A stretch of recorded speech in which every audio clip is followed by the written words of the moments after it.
I mean, I'm gonna. This is a little off, but like I come from Quakers, Hmm. and one of the things that make me feel so completely satisfied with that identity was learning in school how big of a role the Quakers had in the Underground Railroad. Oh, And that's an yeah. extreme example of a law that needed to be broken. Yes, But it's there, and absolutely. it's very much directly within my own ancestry, and it's something that brings me at this point in my life a lot of pride that Yes. I came from people that you know potentially sacrifice their own freedom Hmm. to help someone else and break a law that they felt was unjust. Yes. uh, I don't believe that the laws that are limiting people's housing, people being are necessarily just. And I Agreed. think you broke up. Yeah. So No, we caught the important part there that some of yeah, these housing laws are unjust. yeah. And I will actually, I will quote my favorite tiny home luminary, Jay Schaefer, and my idol, which is that this shit's, I mean, it's unconstitutional, is what it is. When you have Yeah. a situation where so many people's rights are being curtailed by Yep. rules that are put in place that we don't vote on, that I have never voted on in my life, Right. uh, that I'm pretty sure if they did go to open vote, we would have some big change in this country. Yeah. Uh, that to me is limiting your right to pursuit of happiness. Yeah. Well, and So just freedoms. I mean, yeah, I can't do what in my yard? Really? yeah, and so that is my way of saying that I think that any good movement that's going to actually make traction and change things, it requires a lot of different elements. Hmm. One of those elements is civil disobedience. Gotcha. And Yeah. so if you are in a position where you need to do something for your life and you need a place and there's rules that say no, I just say, like, you know, go say sorry later. Solve your own problems first, say Yeah. sorry later. Try to be as great of a neighbor as you possibly Yes. can.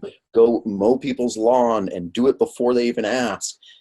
You would be really surprised at how far that would go. Yeah. Um, and then I also think that the movement needs people that are not going to do that anymore.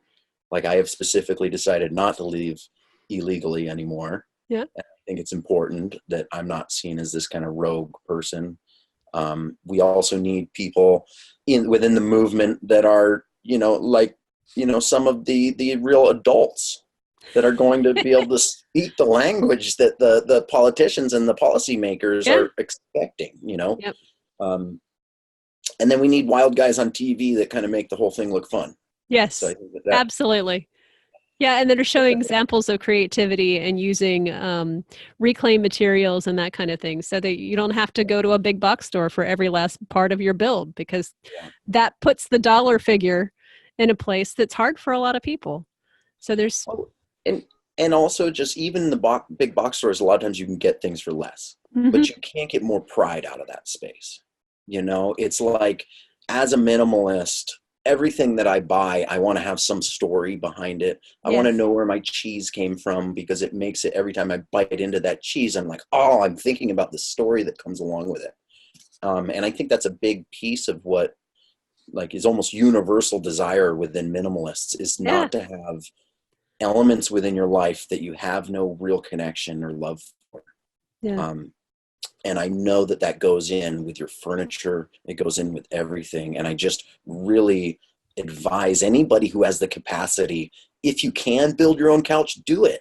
yes, Because every time you sit down, you're sitting on this piece that you put so much love in, and that yeah, really does radiate back into your life. yeah, Um, and I think that's a big piece of what I try to also bring with my workshops with building homes with veterans, is encouraging veterans who don't have a home to, instead of being part of a process, receiving a home and be thankful, to jump in, and even if it's just putting some shingles on the roof, yeah, have that personal involvement in the construction, and you'll just, every time you walk in that door, you're walking into something that you have that additional pride on. yeah, absolutely. We're always talking about intentional living, purpose, and contentment. It's so much fun. I put together these conversations in an online virtual summit. You can see the rest of this conversation and a whole bunch more at simplifymy.life. By the way, it's all free. That's really cool, right? Click the Learn More button when you get there, and that will show you the dates. Mark your calendar, register to save your seat, and I will see you at the summit. Don't miss a thing. This information is so exciting, and I'm so passionate about this topic because what it does is it takes us out of overwhelm into clarity and contentment and confidence, and that's really exciting for me, and that's what I want for you.